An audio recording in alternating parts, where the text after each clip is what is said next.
So ఇట్లా గంగా స్నానం అయిపోయినాక ఇంటికొచ్చినాక గ్రీన్ కలర్ జాకెట్ వేసుకొని ఒక నిద్ర చేయాలన్నమాట. అంటే ఆ రోజు దాని మీదనే ఇంకా అట్లా ఒకసారి వేసుకొని తీసేసినాం. మళ్ళీ ఇంటికొచ్చినాక బొట్టు పెట్టి బ్లౌజ్ కొద్దిసేపు వేసుకొని మళ్ళీ గాజులు వేసినారనమాట. సో ఇది కంపల్సరీగా 5th మంత్లో చేస్తారు. వేరే కంట్రీస్లో ఉన్న వాళ్ళు కూడా ఇది పాటిస్తారు. వాళ్ళు అక్కడ అవన్నీ చేస్తారు, వాళ్ళ పేరెంట్స్ ఇక్కడ గంగా స్నానం పోతారు.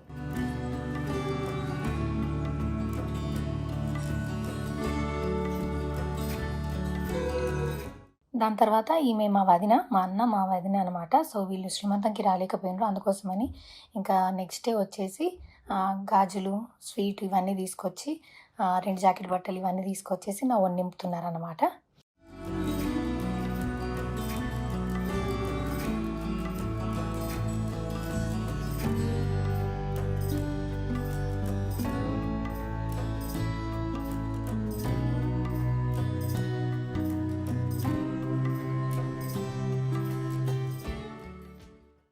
దాని తర్వాత పెద్దక్క గంగ స్నానం అయిన తర్వాత ఇంటికి పిలుచుకొని నిద్ర చేయించుకోవాలా, భోజనాలు పెట్టాలన్నమాట.